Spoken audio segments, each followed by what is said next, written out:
देश रोजाना देख रहे हैं आप, और मैं हूं संजय मग्गू और इस समय मौजूद हूं मैं हिसार के जिलाधीश और जिला निर्वाचन अधिकारी श्री उत्तम सिंह जी के कार्यालय पर। और विषय है कि आदमपुर का विधानसभा उपचुनाव जो तय है 3 नवंबर को उसकी वोटिंग होनी है और मतदान के लिए किस प्रकार की तैयारियां हैं, क्योंकि चुनाव प्रचार अब संपन्न हो चुका है, पूरा हो चुका है और इसके बाद जिला प्रशासन की जिम्मेदारी बढ़ जाती है। जिला प्रशासन ने कैसी तैयारी की हैं, उपचुनाव को लेकर किस प्रकार की व्यवस्थाएं हैं, इन सब बातों को लेकर आपको रूबरू कराऊंगा मैं आईएएस अधिकारी और जिलाधीश उत्तम सिंह जी से। तो आपका स्वागत है सर। धन्यवाद, बहुत बहुत। सर, उपचुनाव घोषित हो चुका और अभी तक का जो चुनाव प्रचार का काम चला वो बढ़िया तरीके से हो गया और अच्छे से निपट गया। अभी तक आगे जिम्मेदारी आपकी बढ़ जाएगी। तो सबसे पहले जो मुख्य तैयारी क्या है कि इसके अंदर सर कितने बूथ हैं आदमपुर विधानसभा उपचुनाव के अंदर और आपने कितने उसके अंदर ड्यूटी मजिस्ट्रेट नियुक्त किए हैं? इसमें हमारे पास टोटल जो बूथ हैं 180 बूथ है जिन पे की पोलिंग होनी है 3 तारीख को। उसमें से हमने वनरेबिलिटी मैपिंग की है। हमने आइडेंटिफाई किए हैं कौन कौन से बूथ थोड़े सेंसिटिव हैं, कौन से हाइपर सेंसिटिव हैं, कौन से वनरेबल हैं, कौन से क्रिटिकल हैं। ईसीआई की जो गाइडलाइंस हैं उनको ध्यान में रखते हुए ये हमने एक्सरसाइज की है पुलिस के साथ मिलके। इसमें से हमारे पास 14 जो पोलिंग स्टेशन है वो वनरेबल निकले हैं, 1 क्रिटिकल निकला है। 41 पोलिंग स्टेशन जो हाइपर सेंसिटिव है और सेंसिटिव हो 36 बूथ हमारे सेंसिटिव निकले हैं। तो इनके लिए हमने डिप्लॉयमेंट प्लान है वो हमने बखूबी तैयार कर लिया है।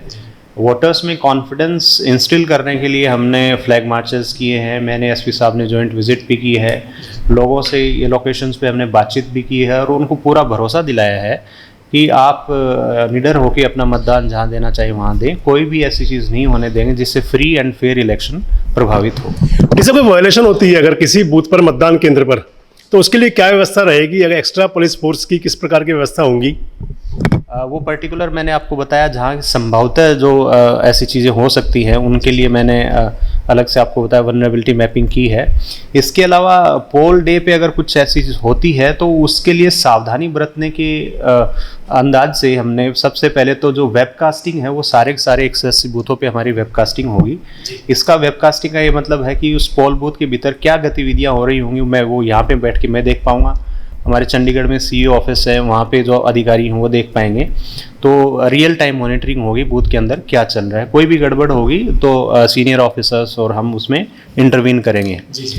दूसरी चीज़ इसमें हमने सेक्टर ऑफिसर्स और जोनल मजिस्ट्रेट्स की भी नियुक्ति की है और वहाँ पे सीपीएफ का डिप्लॉयमेंट होगा, हरियाणा पुलिस की डिप्लॉयमेंट होती है। तो वो सारी हमने तैयारियाँ इसमें बखूबी तरीके से कर रखी हैं। जैसे अगर किसी मतदान केंद्र पर ईवीएम में कोई दिक्कत आती है तो उसका सॉल्यूशन करने में कितना समय लग सकता है? उसकी अगर शिकायत मिलती है तो उसकी कितनी व्यवस्थाएं हैं? इसके लिए पहले तो हमने कि समस्या ना ही आए इसके लिए पूरी सावधानी पूर्वक जितना हमें इसकी चेकिंग करनी होती है, उनका मॉकपोल करना होता है, सारी की सारी उनका बैटरी और जो भी इलेक्ट्रिकल जो चीज़ें होती हैं सारे कंपोनेंट्स जो इंजीनियर्स ने चेक किए हैं।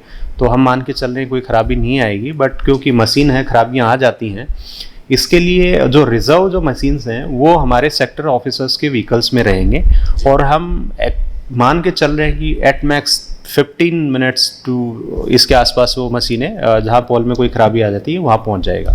इसके साथ साथ एक चीज़ और बताना चाहूँगा आपको, हमने कोई ख़राबी आती है, कुछ एक तो ऐसी खराबियाँ होती हैं जो कि आपकी ट्रेनिंग आपने ढंग से अगर नहीं लिया, कुछ चीज़ आपको ध्यान नहीं है तो वो उसमें आप ठीक से मशीन ऑपरेट नहीं कर पाते। उसके लिए हमने मास्टर ट्रेनर्स की भी ड्यूटी लगा दी है, वो भी बूथ वाइज है वहाँ पे मौजूद रहेंगे। मतलब कोई टीम तैयार रहेंगी जाने के लिए, अगर कोई भी प्रॉब्लम आती है तो सोल्यूशन करने के लिए साथ साथ तैयार होंगे? बिल्कुल तैयार रहेंगे और प्रॉम्प्टली सोल्यूशन होगा। वैसे हमने ट्रेनिंग भी इतनी भली भांति करवाई है, फ्लो चार्ट्स भी हमने हमारे प्रिजाइडिंग ऑफिसर्स को दिए हैं ताकि जहाँ पे संभवतः कुछ गड़बड़ियाँ हो सकती हैं, जिसपे अभी आपको पता होगा आज के समय पे मॉकपोल जो पुराने समय में जो हुए हैं वो मशीन को सही से ऑपरेट ना करने की वजह से काफ़ी सारे हुए हैं। तो उस संभावना को बिल्कुल ज़ीरो करने की हमारी कोशिश रही है और इसी के लिए हमने कुछ एक फ्लो चार्ट्स भी दिए हैं। जहाँ जहाँ गड़बड़ हो सकती है, हमारी पोल प्रक्रिया में बाधा उत्पन्न हो सकती है, उसके लिए स्पेशल ट्रेनिंग दी गई हमारे प्रिजाइडिंग ऑफिसर्स और पोलिंग ऑफिसर्स को। लगभग 1,72,000 मतदाता हैं, उनमें कितने दिव्यांग और वरिष्ठ मतदाता हैं और उनके लिए क्या क्या सुविधाएं होंगी या आपने चिन्हित भी किए होंगे, तो उनके लिए क्या व्यवस्थाएं हैं? इसमें दो तरह की सुविधा हम प्रदान कर रहे हैं। जो एक तो इलेक्शन कमीशन ने जो इंस्ट्रक्शंस जारी किए थे कि पोस्टल बैलेट की भी हम जो 80+ जो वोटर्स हैं जिनकी एज 80 साल से ऊपर है, और दूसरा वो जो कि पब्लिक जो PWD वोटर्स हैं उनको भी हमने पोस्टल बैलेट एक्सरसाइज करने की सुविधा दी थी। इसमें से हमारे पास जो 234 लोगों ने अप्लाई किया था पोस्टल बैलेट लेने के लिए, इस चीज़ को एक्सरसाइज करने के लिए, पोस्टल बैलेट के माध्यम से मतदान करने के लिए। उसमें से कल का और परसों का दिन था हमारे पास जिसमें कि इन्होंने वोट डाले हैं, उसमें से 219 वोट हमारे पास डल चुके हैं।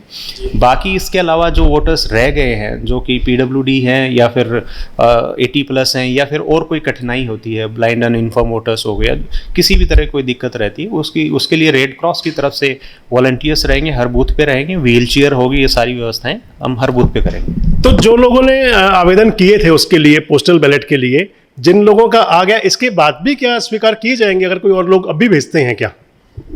जो इन मतदाताओं से जो PWD और 80+ वोटर्स से लिए थे उनको हमने एज सच पोस्टल बैलेट दिया नहीं था।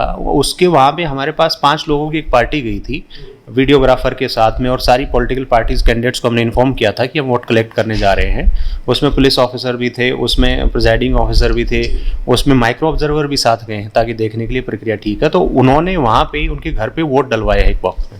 ओके, तो इसका मतलब वोट कास्ट हो चुका है। हो चुका है, इससे ज़्यादा और कोई नहीं ले पाएंगे। ठीक।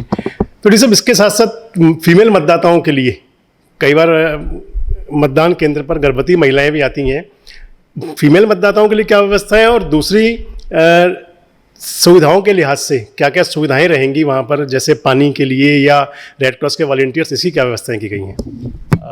इलेक्शन कमीशन एक टर्म यूज़ करता है अश्योर्ड मिनिमम फैसिलिटीज़, AMF हम जिसको बोलते हैं। उसके तहत जैसे ड्रिंकिंग वाटर हो गया, प्रॉपर शेड हो गया, वहाँ पे आपको प्रॉपर वो पोलिंग बूथ हो, वहाँ पे इलेक्ट्रिसिटी अवेलेबल हो, तो ये चीज़ें हमने सारे 180 के बूथ पे हमने एक्सरसाइज कर रखी है, सब पे अवेलेबल है। दूसरा रही बात महिला मतदाताओं की, उन पे हम जैसे इलेक्शन कमीशन की भी गाइडलाइन है कि आपको प्रायोरिटी देना है, स्पेशली गर्भवती महिलाएं हैं, बच्चा जिसके हाथ में है, उनको हम प्रायोरिटी देंगे, बिल्कुल फैसिलिटेट करेंगे वहाँ पे। और इसी कड़ी को आगे बढ़ाते हुए इलेक्शन कमीशन भी प्रमोट करता है कि आप सखी बूथ भी बनाएं। तो हमने हमारे ज़िले में भी एक बूथ को सखी बूथ बनाया है, 100 नंबर बूथ जो है वो सखी बूथ रहेगा। इसका मतलब ये है कि उसमें जितने भी कर्मचारी जो मतलब महिला कर्मचारी होंगे जो पोलिंग करवाएंगे वो सारे महिलाएं रहेंगी उसमें। तो वोटर भी उसमें महिलाएं होंगी या वोटर दोनों होंगे? वोटर आप जो पुरुष हैं उनके उसका अधिकार नहीं छीन सकते, क्योंकि महिला ऑपरेट सारा सिस्टम वही चलाएंगे। वोटर वहाँ पे महिला ही हो सकते, पुरुष हो सकते हैं, ट्रांसजेंडर्स हो सकते हैं। जी सब अधिक से अधिक मतदान हो, लोग ज़्यादा से ज़्यादा मतदान करें, इसके लिए क्या व्यवस्थाएं की हैं और किस प्रकार का कोई अभियान या लोगों में मोटिवेशन करने के लिए जिला प्रशासन ने चलाया हो? इसके लिए इलेक्शन कमीशन का खुद का एक स्वीप नाम से प्रोग्राम होता है जिसमें हम वोटर्स को एजुकेट करते हैं और उनको इन्फॉर्म करते हैं इथिकल वोटिंग के बारे में, वोट के महत्व के बारे में। तो इसका एक हमारा डिटेल्ड शेड्यूल हमने एग्जीक्यूट किया है जिसकी देखरेख हमारे यहाँ के अतिरिक्त उपायुक्त महोदय ने की है। तो उसमें गाँव जाके हमने हमारा जो DPRO ऑफिस है वो भी इन्वॉल्व रहे हैं, लोगों तक ये बात पहुँचाई है, इन्फॉर्मेशन दी है कि इस तारीख को मतदान है, आप अपने मतदान का उस दिन भली भांति प्रयोग करें। तो हम उम्मीद कर रहे हैं कि मतदान सब लोग अपना एक्सरसाइज करें। जैसे क्योंकि सेंसिटिव इलेक्शन माना जा रहा है आदमपुर को, तो आपका मतदाताओं के लिए और जो इलेक्शन लड़ रहे हैं उनके लिए कोई संदेश जिला प्रशासन की तरफ से? मतदाताओं से मेरी एक अपील और संदेश मेरी ये रहेगी कि क्योंकि 3 तारीख को पोल है, तो प्रशासन की तरफ से हम आपको आश्वस्त कराते हैं कि आपको कोई दिक्कत नहीं आने देंगे। हम जो भी आपका मतदान का अधिकार है उसको आप एक्सरसाइज करेंगे, हम पूरी तरह से आपके साथ हैं। तो निडर होकर अपना वोट आपको जहाँ डालना वहाँ आप वोट डालें।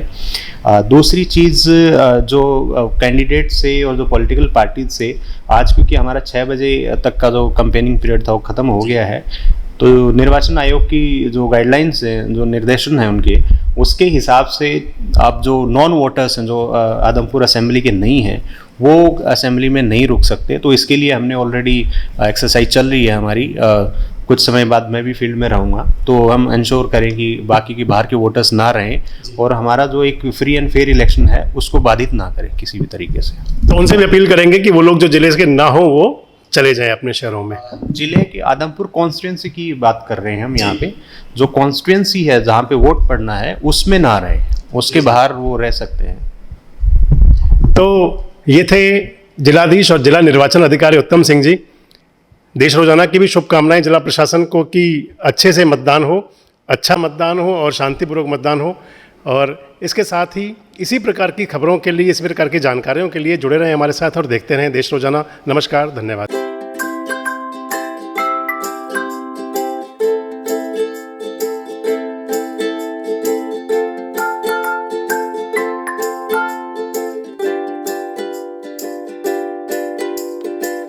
हमारे साथ जुड़े रहने के लिए देखते रहिए देश रोजाना का YouTube चैनल। सब्सक्राइब कीजिए, साथ ही देश रोजाना की खबरें सबसे पहले देखने के लिए प्रेस कीजिए बेल आइकन।